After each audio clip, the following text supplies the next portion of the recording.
All right, my name is James Shepard. I'd like to thank you so much for taking time to join me today for this event on scaling your ISO with W2 agents. Now, let me right off the bat explain who this event is for, and so you understand the information that's going to be shared, and then I'll give you a little bit of the agenda real quick, and then we'll dive in. So, this event is for you if you are an experienced merchant services sales professional and you want to grow and really build a payments business.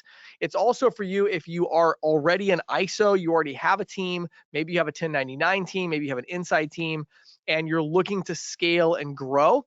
It could also be for you if you already have some W2 agents, but you're kind of struggling to get that off the ground. That is what we're going to be talking about today, and also kind of why that model works so well. So I'm going to do just a real quick thing here, go through a few slides, and my goal is to give you just a real high level look at the concepts that I'm going to cover in this ebook that is a probably the longest ebook I've ever actually released. So it's got just a ton of information and resources on how to build a W2 sales team. Totally free. We're going to give that to you at the end of the event. That'll be a free download. But I'm going to give you some of the highlights and give you some of my thoughts on it now as far as the challenges we're facing. Then after that, I'm going to introduce Ben Griefer from Maverick, the chief operating officer over there. Tons and tons of experience working with ISOs to scale. We're going to talk with him and also about what Maverick is doing to help ISOs scale a W2 team. And of course, Maverick is the sponsor of this particular event. I reached out to them probably about 3 months ago and asked them to work with me on this because I saw some challenges that my ISO clients were facing, and I was looking for the right company to kind of help them through that. And I felt like Maverick was the right company. I've always had a great relationship with them. So with that being said, let's dive in and talk about scaling your ISO with W2 agents. So number one, the goal, okay? The goal, of course, is growing mids. Now, what's interesting to me is that right now, as we're on this event, in my opinion, this is the most profitable time to build a book of business in the payments industry. And there's two things, in my opinion, that are driving that profitability. Number one is the value per account as far as all the different differential pricing, dual pricing, compliance surcharging, cash discounting, et cetera. There's all these different pricing methods that are providing opportunities. Then you've got B2B where you've got interchange optimization. And so there's a profit per mid that I frankly did not see when I got into the business, I guess now 14 years ago, and was selling payment processing. My average residual per account per mid was very low relative to what we're seeing today. But here's the thing. If you build the book of business correctly, not only is there this huge profit per mid, but there's also this crazy lifetime value, right? When I started 14 years ago, I was selling almost exclusively standalone terminals, the hypercoms, and all those. And I came in towards the end of the hypercom big rush and all that. And so, you know, those people, they would stay with you for 12 months, 24 months, maybe 36 months. I try to provide really good support. And so that helped a little bit. But, I didn't really have anything other than my support to keep them as clients.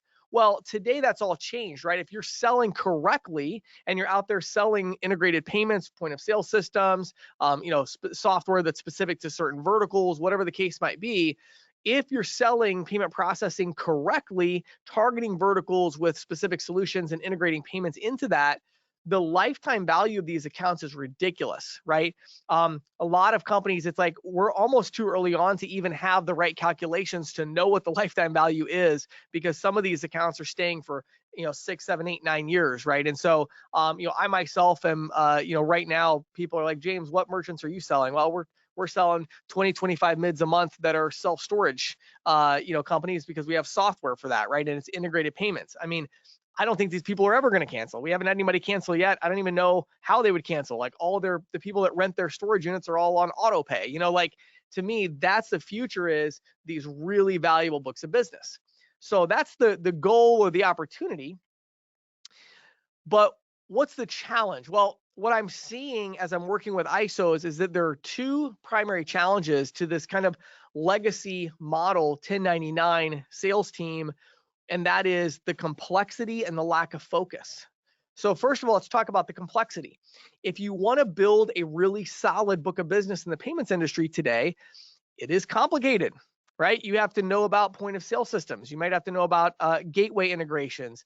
What's a VAR sheet? You have to understand the complexity, maybe even of a particular business, right? So as an example, when I started selling payment processing, I would walk into a business, and the truth is, I didn't really need to understand anything about that business other than, do you take cards? All right. And it's like, okay, here's your credit card machine. It's going to replace the one you have now, and you're going to swipe a card through it. Right. That was the extent of the knowledge I needed to have about that business, really, at that point in time. Today, that is not at all the case, right? We now have to really understand the business we're going after. What are their needs? Do they need inventory management control? Do they need, advanced menu functionality? Are they tracking servers? Whatever point of sale things are going on there, or is it B2B? And we've got to think about being able to text an invoice and all of that. Like, there's just all this complexity where it's not only the technology and payments, but it's also the complexity of having to understand the business case itself and how payment processing needs to work for that particular type of business. Okay, what about lack of focus? Well, again, this is a challenge where I see a lot of companies. It's like, wow, we have all these, people out here that are 1099 that are not fully committed. And the problem is they have this lack of focus on what you're trying to offer. And as a result, they're just not very good at it, right? And they're not very committed to it. And so you have this problem where you're always spinning your wheels in the mud a little bit, trying to get going. And so I talk to a lot of small time operators that have, a local business, and like, well, I've got, I signed up 27 referral partners and I'm getting 3 deals a month from them or 6 deals a month from them. And they're like, James, how do I get to 40?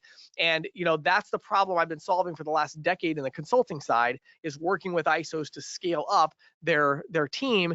And we, for a long time, it was all 1099 working that. And I started probably about 8 years ago. I got my first client that was W2 salespeople, and we started working on that. I've done inside call centers and everything. And so, as I've seen that, and I'm also consulting on both sides, I see that trying to build a 1099 team is really challenging because of the complexity of the industry today, and because of the lack of focus and lack of effort. The salespeople just aren't prospecting; they're not doing the work.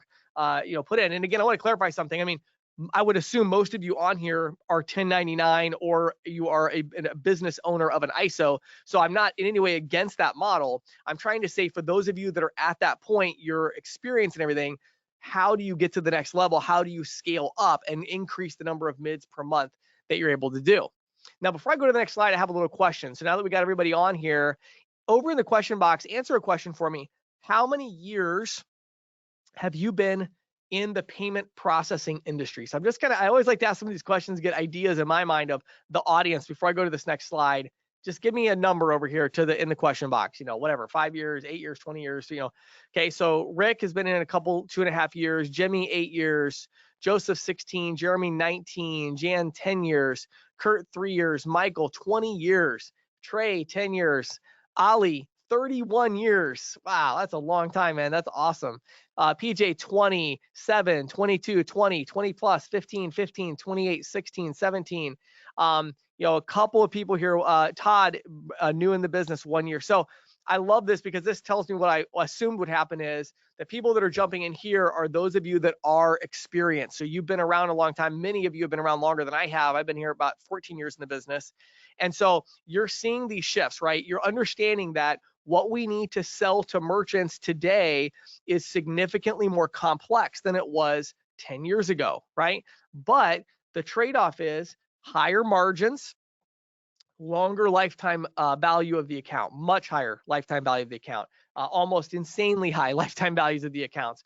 But we have to solve these problems of complexity and lack of focus. How do we do that? Well, we do that with a W2 sales team. Okay.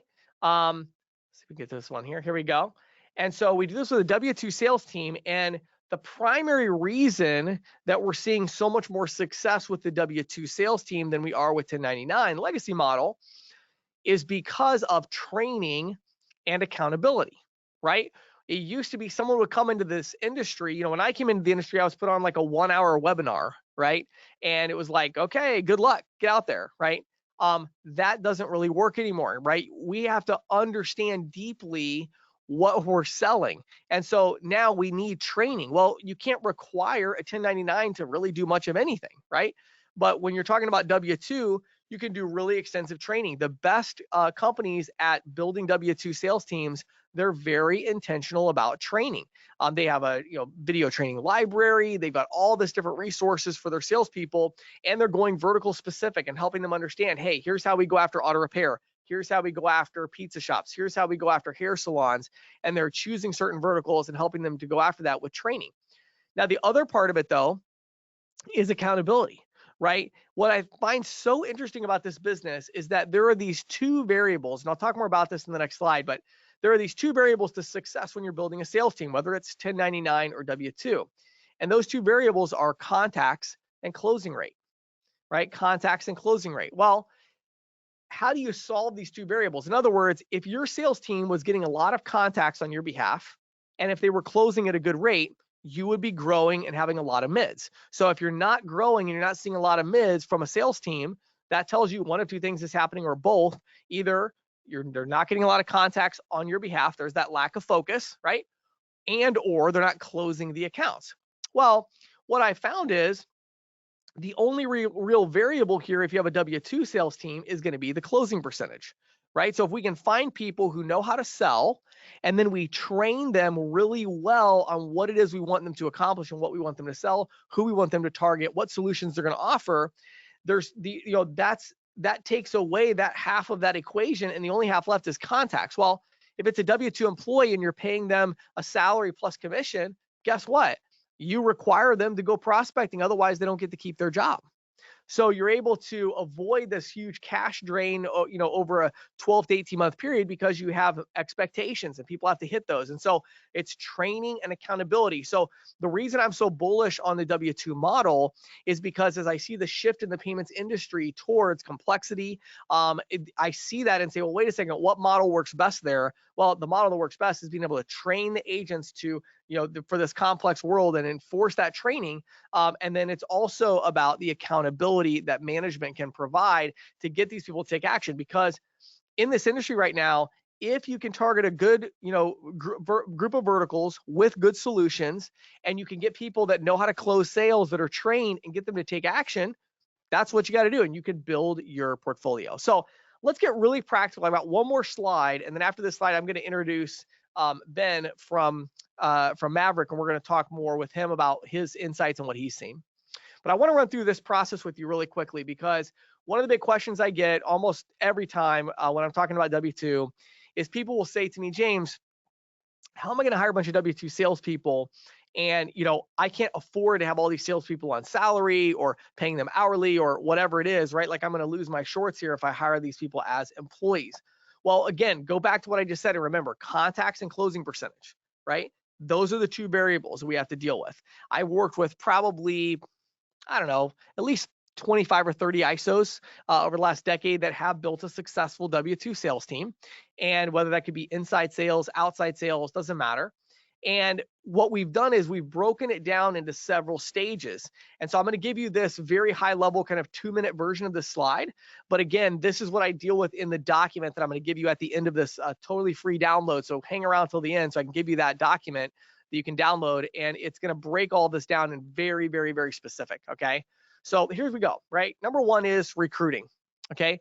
Recruiting has changed. All right.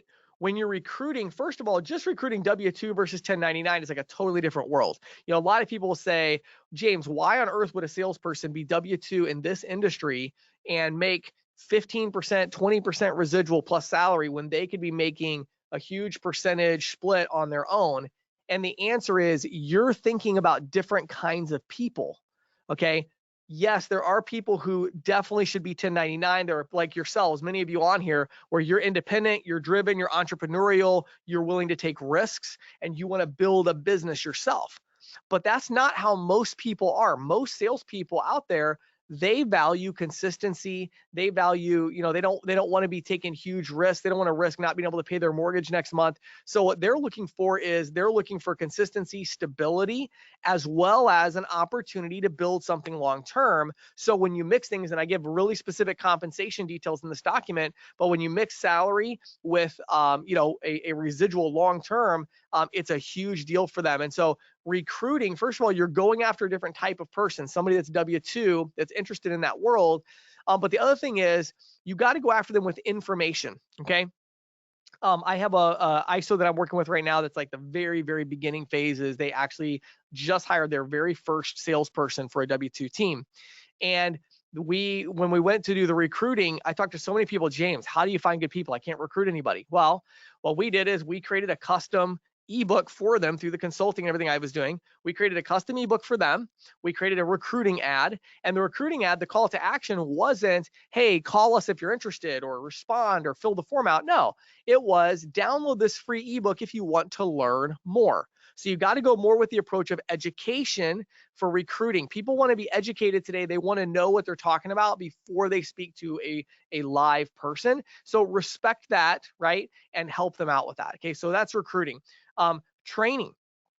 Once you bring them in, you got to get them trained. You have to give them training video courses, but you also have to train them in the field. You got to show them how it's done, and you got to work with them. So one of the, we go on to appointments here. One of the other ways we really are able to make this profitable a little faster is if we have a really good closer. So for many of you, that's you, right? So let's say you're an individual rep, you're a really good closer, you're making $40,000 a month residual, and you're like, how do I really scale the business? Well, what you do is you hire 3 salespeople, okay? And you recruit them, you get them trained, and you have them go out in the field and get appointments for you. And then you go and close the sales. What does this do? Well, it makes your time so much more productive that you're actually, and again, these portfolios are so valuable now that you are making a fortune off of the leads they're generating. And that's step one, right? So they get these appointments, they're trained, then we have them get appointments. Then over time, 3, 4, 5 months, okay, we get these W-2 employees to the point where they're able to close a lot of deals themselves, right? And then we hire another one and we have them generate appointments for us until they're ready to close deals. And it's this process ongoing where it takes them maybe a month to get going, and then they're generating leads for you. You're closing them. You're getting deals in the door. That's making it profitable. Then you hire the next one. They produce appointments, and it just on and on it goes. And many times in one area, you can have 3, 4, 5 people that are covering a local market, and they're generating a lot of deal flow, at least 30 deals a month, maybe even more than that. Right? So you can do that with, going after these accounts, but you've got to have a process in place to do that. And you've got to expect them to get appointments and then deals. So it does take a little while to get it going, but you got to have processes in place. The last thing I want to mention here on this one is minimums. And I talk a lot about this in the document on how to scale the ISO with W-2 employees, but you have to have well-documented minimum expectations, right? There's minimum expectations. Every month they got to start out not with sales expectations, but the first month it's about prospecting, right? Again, we hire somebody who knows how to close. We train them. What variable is left? Contacts. So we enforce that. You have to make X number of contacts. Usually it's 20 a day is what I recommend. You have to watch and say, you have to walk into 20 businesses a day, right? Hopefully you get 3, 4, 5 good contacts every single day. If you don't do that, you don't get your weekly pay. Well, if they're walking into that many businesses and you're a good closer and you train them, after a month, they're going to start giving you some really good appointments, and you're going to be able to go close deals to cover the cost of their payroll, right? So that's how this whole process works. You got to have minimums right off the bat, and you got to enforce them clearly and transparently, and you stick to those minimums. And then can you lose money? Absolutely. You are going to lose money on some salespeople. They're going to come in, they're going to milk you for the entire period of time that these minimums are in place, but there's a process, and they know they're going to get terminated. And at a certain point, you terminate them because they, didn't hit their numbers, and you bring in the next one, right? That's just the nature of the beast. That's how it goes. You're not going to recruit the right person right off the bat every time, but you have a process that's going on and on, right? So let's recap, and then I'm going to introduce Ben. So huge opportunity right now for you to build a portfolio of mids in this industry. Could not have picked a better time to do so. However, in order to do it, you're going to deal with complexity and lack of focus, right? How do we solve this? Well, complexity we solve by training the salespeople, recruiting people who are committed, W-2 employees, training them, right? Then we have to deal with lack of focus. How do we deal with that? Well, we have W-2 employees. We enforce prospecting activities, right? So the whole system can work really, really well for you, and you can begin to grow locally. For some of you, you need to hire your first salesperson, just one person, have them get appointments for you, right? And some of you, it's like, we already have a team. Okay, well, look at these things. How's recruiting going? Are you spending a fortune on recruiting and not getting good candidates? Then you need to go more education. How's training going? Do your salespeople, are they confident? Do they know what they're talking about, right? What about appointment scheduling? Are we having people schedule appointments, or are we expecting them to close deals right off the bat, which is unrealistic, right? Do we have minimums in place? Do they know exactly what they have to do to keep their job? And do they know exactly what they would do in order to lose their job? Is that clearly communicated in a written document? And is that document referenced on a regular basis of, hey, this is what you have to do? Okay. So those are the keys, in my opinion. Again, we dive a lot more into that in the book, but without further ado, I'd like to go ahead and get Ben, if you want to turn your webcam on and everything here. Ben, how are you Hey doing today? James, good. How are you? Doing great, doing great. So yeah, it's been a lot of fun already working with Maverick. And of course, we've done some things in the past already, and I was so familiar with what they had done. And today, Ben and I are going to talk about what he is seeing. So my perspective comes from the consultant. So I'm, in the weeds, working with the clients, doing sales meetings, talking with them in that way.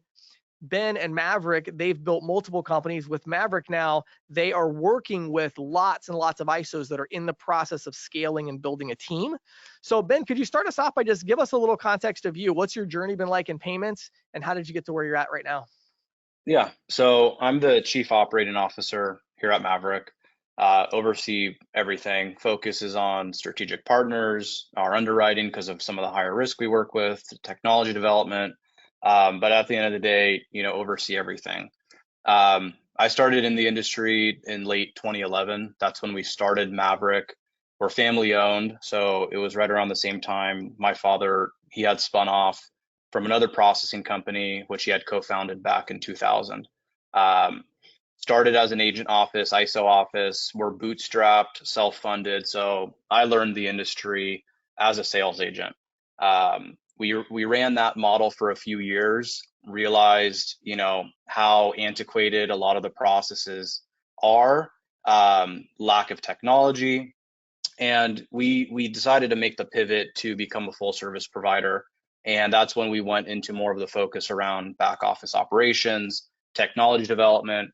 I saw essentially an opportunity to build the infrastructure that I thought the ISOs out in our market really needed, it deserved to scale and compete with, also these companies like Stripe and Square, which were starting to enter the space. Yeah, love it. So let's zoom out a little bit and start with kind of big picture. I've already talked about a few trends that I'm seeing. What are you seeing, Ben? What are some of the trends that you feel like are really having an impact on your ISO partners today? Probably one of the biggest ones is just the overall adoption of technology. And it's been interesting because when you look at Square, Stripe, these kinds of providers, they've disrupted the market in a way where merchants now have kind of a taste of this more advanced technology, this more all-in-one solution to run their business.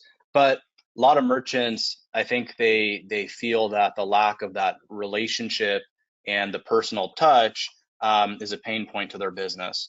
So we see a lot of merchants come back to us through our ISO partners from a Square or a Stripe, and we've built kind of a program that allows, I think, the best of both worlds. So you have your traditional ISO market that builds this relationship with the merchant through the onboarding process all the way through, ongoing processing, things like that. A lot of the times they act as kind of an escalation point.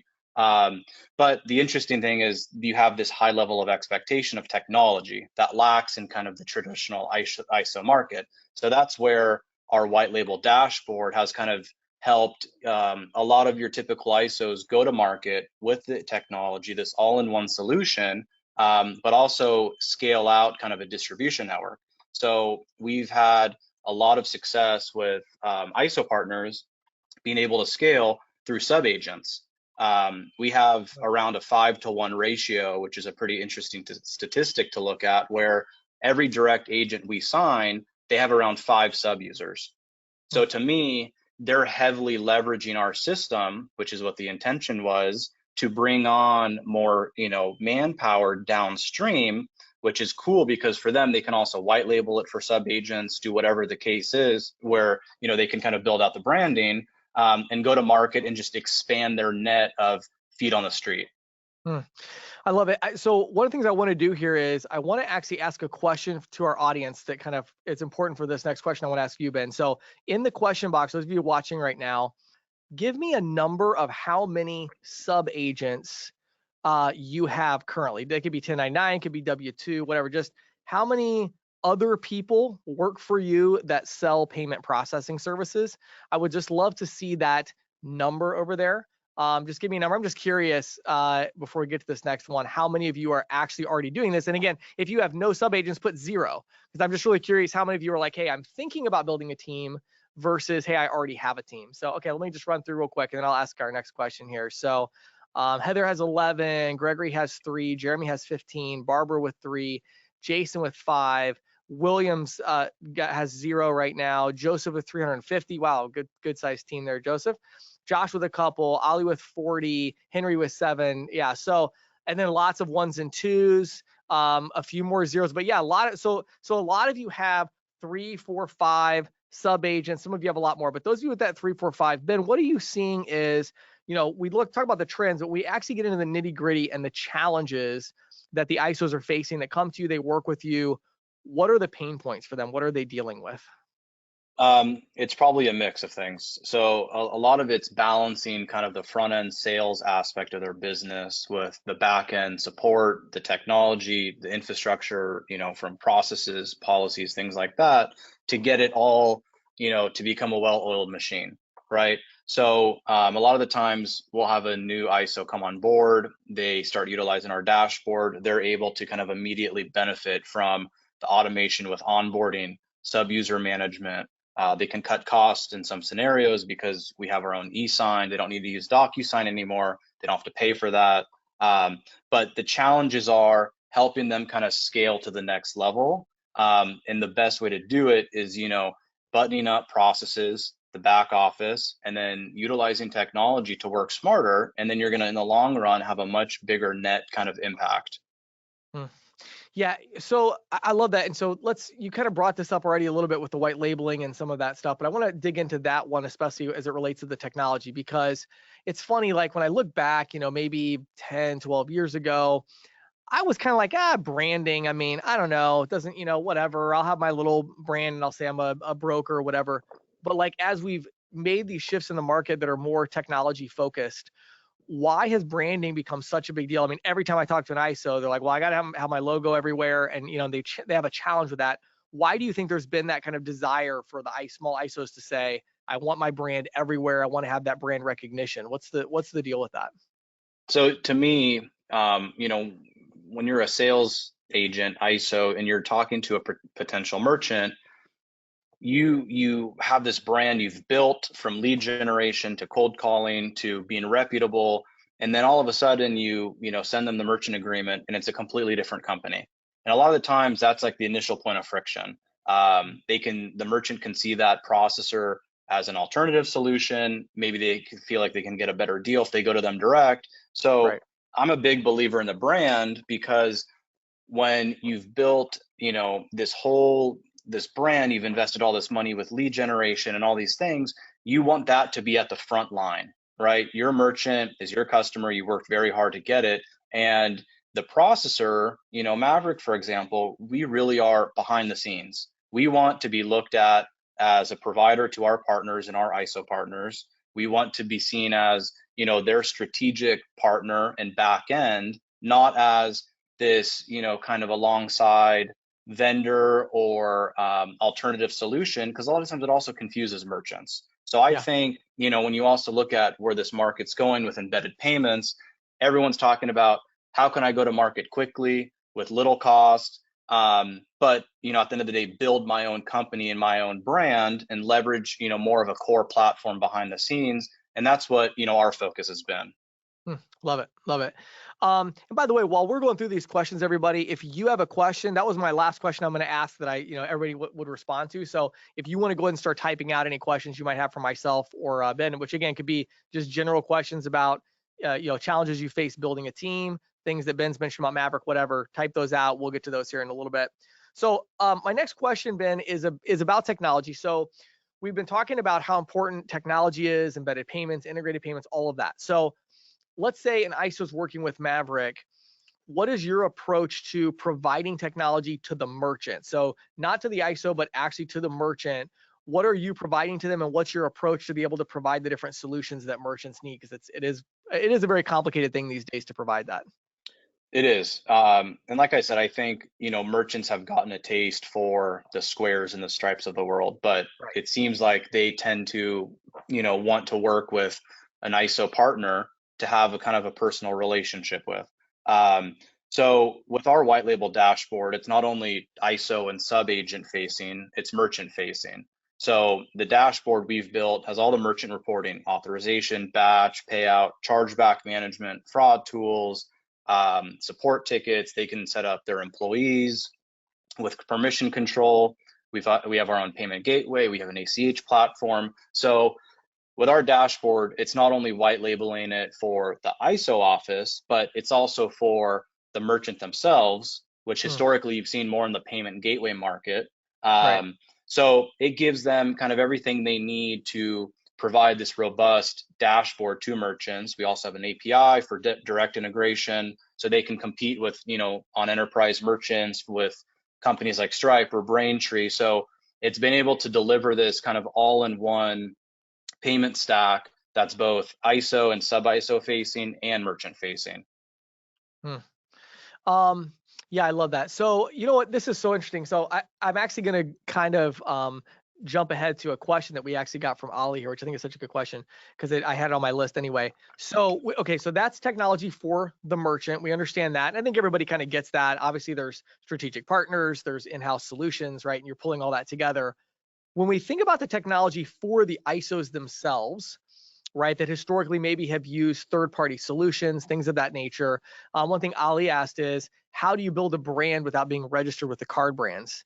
So talk about, what does white labeling mean with Maverick? When is it like, well, now we need to be registered? Like, can you talk about that a little bit and what you guys provide on the white label side? Yeah. So our white label is, really a CRM. So if an ISO needs to manage all the portfolio metrics, look at top MCCs, merchants, manage leads, we have a digital online form application, sub agents, residuals, support tickets, everything like that is all within our system. Where you draw the line generally is, who is the quote unquote ISO or the service provider listed in the merchant agreement? Whose statement logos on the statements, things of that nature. That's when you start to kind of cross the line into more of the registered ISO or service provider market.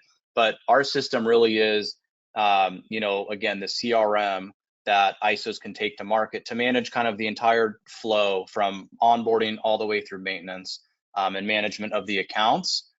We do have options to register, for larger ISOs that want to be also, be able to market as the ISO.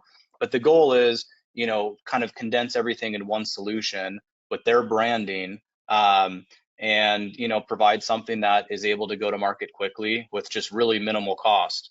Hmm. Yeah, and I'll say one of the other things interesting about this is the sub agent experience, right? Because that's a part you can fully white label, if I understand correctly, from day Correct. one, right? So that's really important because, when you recruit somebody and you hire somebody as a W-2 employee, and you're like, hey, we have this great company, this is our culture, this is our training, and then it's like, oh, and here's where you do all your stuff, and it's branded for somebody else. Yeah. That's also very jarring because they're kind of like, well, wait a minute. So it gives them that question mark where they're kind of like, is this legit? Especially when you're just building a team, it can be very confusing. Whereas when that whole entire experience, everything that they are doing is branded, it's like, well, yeah, there may be a different, if you're not registered, there's going to be a different name in the agreement for some of that stuff. But it's like, well, that's the processor. But, they understand that everything they're Yeah. interacting with to do their job is branded. I just think that's really important, for their Yeah. experience.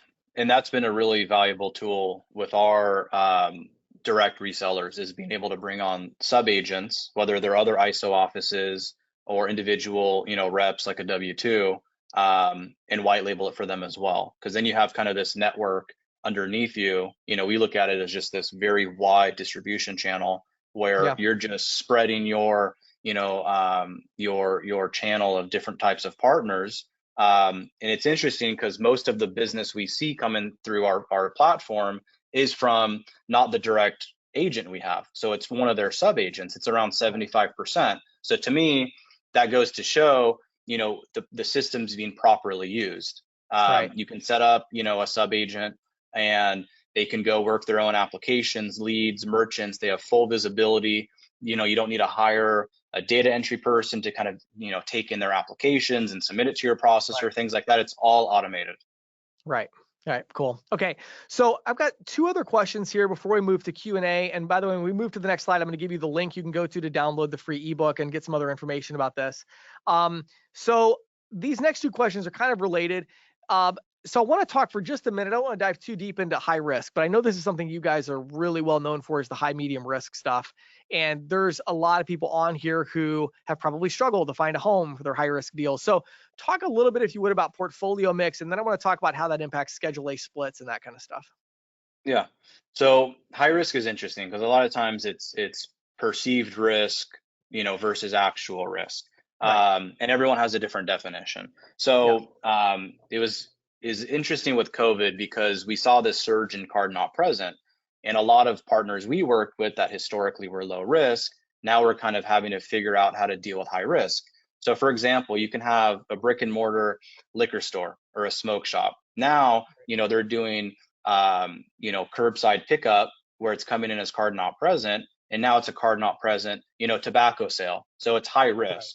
So we saw Right. kind of an influx in that business, but the high risk is high risk for different reasons. It can be, high chargeback, financial risk because there's future booking like travel or something like that, Yeah. reputational risk, regulatory, or more compliance heavy. But at the end of the day, to us, it's kind of just maneuvering through, the extra underwriting and ongoing risk monitoring. But we see them as emerging markets, right? CBD is one of the biggest ones. How many retail merchants are out there now? And a lot of it is just perceived risk and confusion of the product Right. itself. And it's been great because our system, on our platform has allowed a lot of our partners to expand into these markets that historically maybe they had to say no to. Yeah. Yeah, I love it. So this next question, everybody, if you don't listen to anything else here, like, you got to get this one. So listen really close, because this is a little complicated. It's a topic that just is not understood by really very many of the ISOs that I work with. And I really want to make sure everybody gets this. So Ben, here's the question I have for you. So help our audience today understand this portfolio mix and why a company like Maverick that offers that sells high risk, why you need low risk, and how that impacts residual splits, Schedule A's, and things like that. Maybe you can kind of break that down for our audience a little bit. Yeah, so to kind of take a step back, we're, what I call a full service provider. That means everything is done in-house, but also we have our own card brand bins. So we manage the portfolio, and everything else internally. What that means is we need to have a blended portfolio. It needs to be diversified. We can't have certain MCC concentrations. The overall fraud dispute levels need to be under certain thresholds. And what this means is the businesses that are running clean or have a lower risk MCC, whatever it is on the overall blend that we're trying to accomplish, they give us this value from an overall blend perspective, which allows us, essentially to offset some of the high risk. And what that means is we can be more aggressive, especially with that low risk, because of this blend value it gives us, than your typical low risk processors.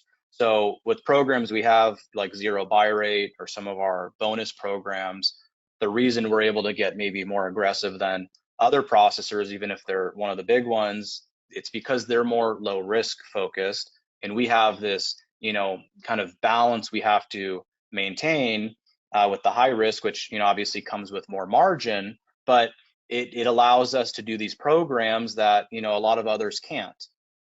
Yeah. Yeah. So I think if I can restate that even a little bit and then tell me if I missed anything, what I heard you say is, if you have a processor that is primarily low risk and that's where they're trying to make their money, obviously they got to make money on low risk. That's the only possible way to make money. So they have to be really careful when they're negotiating Schedule A's, versus a company like Maverick, where there's a balance and a portfolio mix between the high risk, high margin accounts. And then we have to offset that with low risk accounts that make the portfolio balanced. You have more of a need for the low risk. So you're willing to be maybe a bit more aggressive to get those low risk accounts. Did I say that Exactly. right? Okay. All right, cool. So here's what I'm going to do, everybody. So I hope you all understood that. I mean, I know that's a little bit in the weeds there, but it's so important and it's interesting because it's something just a lot of people don't understand. And you're trying to negotiate like, oh, I want a zero buy rate or I want this residual split. And as you're scaling, like that becomes super important. I mean, even if you're an individual agent, but you're doing 15 deals a month, like that kind of stuff becomes really important. And you no longer need as much. You just want the high residual split. And so it's important you find somebody that needs your accounts. It's kind of that supply and demand thing. So here's what I'm going to do, everybody. I'm going to pull up another slide. Ben, stay on with me here. And I am going to get this up here. So hold on one second. All right. So here's what I need everybody to do. So I'm going to start working through the questions here. On your screen, you're going to see two different links. And I want to explain what those are real quick. So the first one is ccsalespro.com/Maverick. Okay, Maverick, ccsalespro.com/Maverick. That is where you'll go if something Ben said, sparked your interest. You're like, okay, I'd like to see what kind of schedule I could get with them, or I'd like to talk about zero buy rate, or I'd like to talk about the white labeling, or all the stuff he talked about. If that's you, go to that one right now. So ccsalespro.com/Maverick and check that out, and that will get you directly over to their team so they can talk to you. The second one, though, every single person on here should be going to this link, and that is ccsalespro.com/team, TEAM, ccsalespro.com/team. I'm going to put both of these in the chat real quick. Now, this is, I don't know how many pages it ended up being, but it is a very extensive ebook that gives all these specifics about what kind of compensation you should use for a W-2 team, how you should manage the team, the minimum expectations for the team, recruiting processes. I mean, like, just a ton. So I would say it's kind of like a condensed version of my last decade of consulting ISOs on building a W-2 sales team. Okay, so I'm going to put these in here real quick, and then Ben, we'll get to the questions. So let's go ccsalespro.com/Maverick. So I'm just sending this to the entire audience, and then I'll do one more, which is ccsalespro.com/team.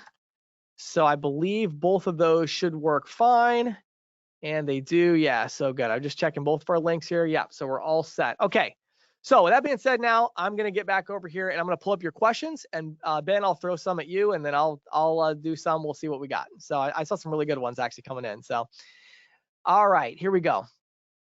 Doesn't the model of having a lot of agents with sub-agents counteract the focus of building a W-2 sales team? Seems less desirable. So I think one thing to maybe clarify a bit here, Heather, would be when we say a sub-agent, that just means someone who works for you. That could be 1099, that could be W-2, right, Ben? So I'm sure you guys have plenty of offices that have both models, right? Yep. And that could even be maybe even like a referral partner could fit into that as well. Exactly. And you can set that up right in our system if you have a partner that does web design and or a point of sale company even, and they want to send you their merchants, that all can be tracked through the system. But you're correct. It's sub-agent to us is anyone from a hierarchy perspective kind of under that direct agent. Right. So Heather, like when I'm working with consulting clients, what we would do in the case, let's say they're working with Maverick, the idea would be, hey, when they hire a new salesperson as a W-2 employee, part of the onboarding process is they give them access to this branded version of Maverick's software. And that's where they do their CRM. That's where they do their onboarding. That's where they do residual reporting, and it's all with their logo and everything. So that's the idea. That's what the technology does.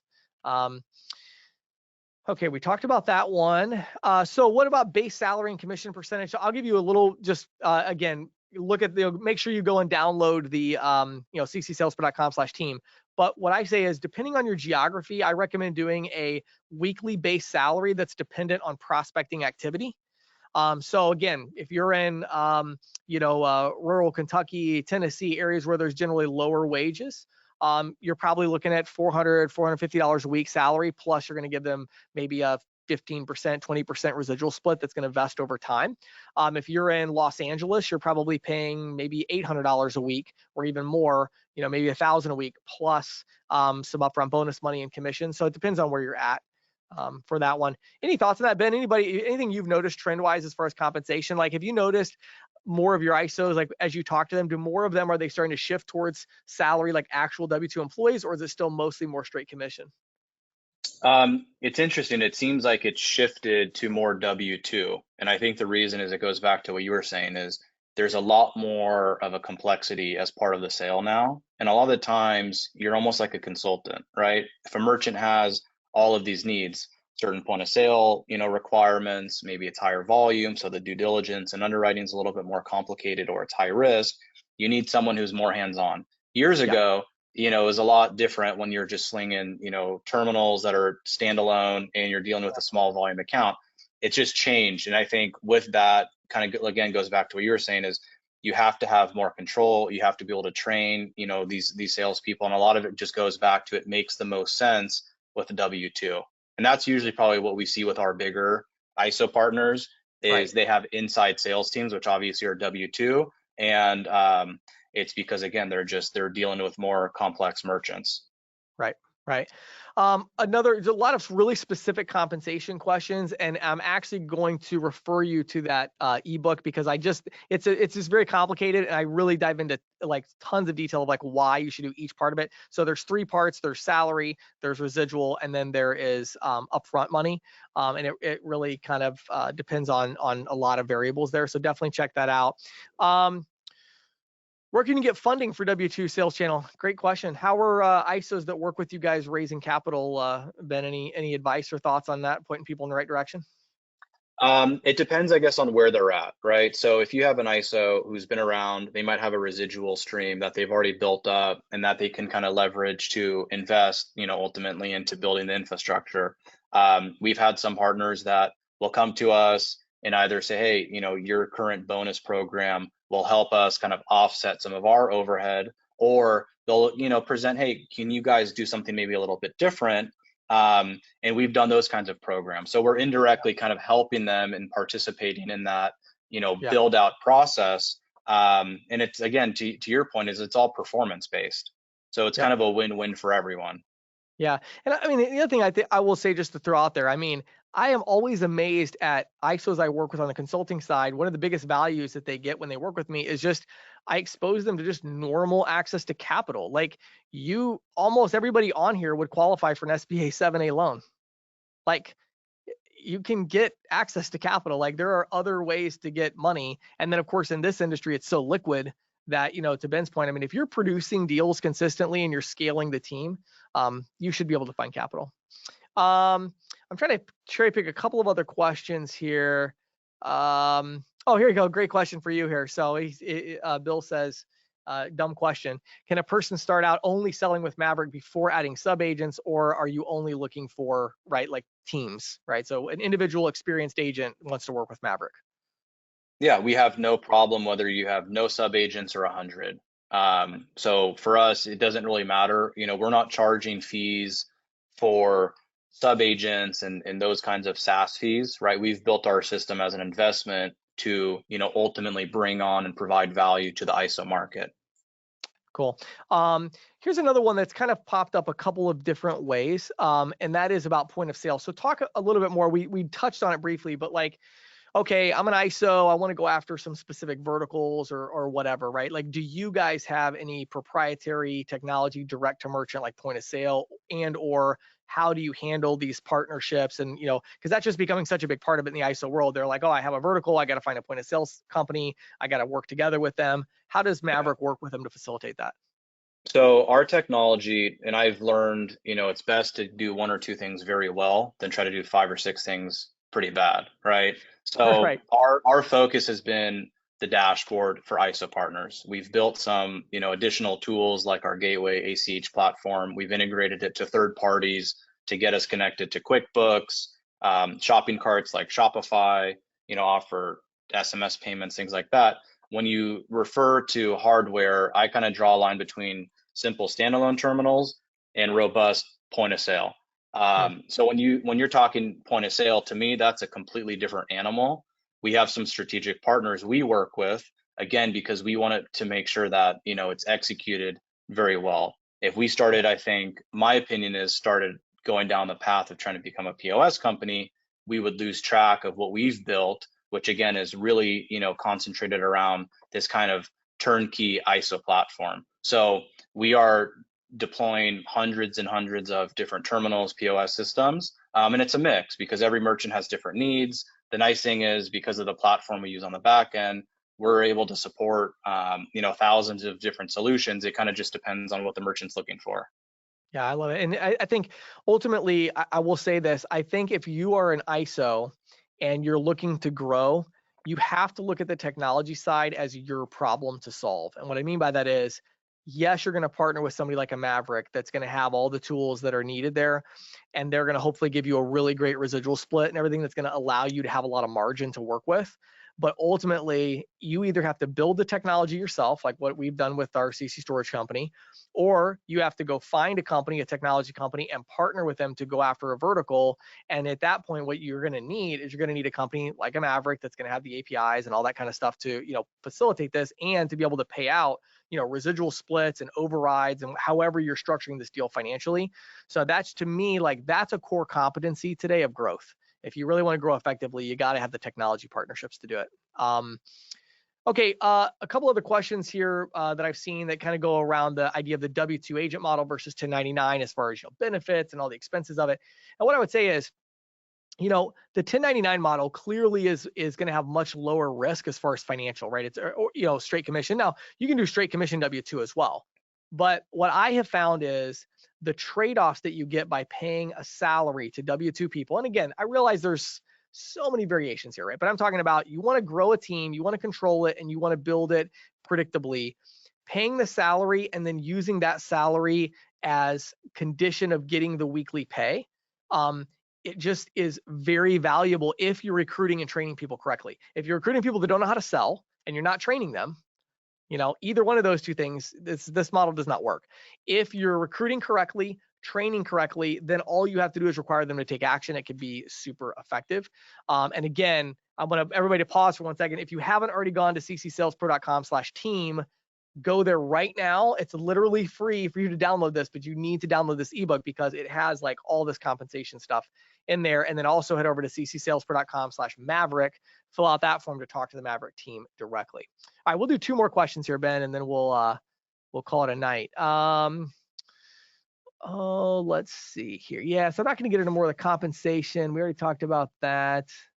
Let's see. There's so many questions in here. Yeah, so here's another one, I guess, Ben.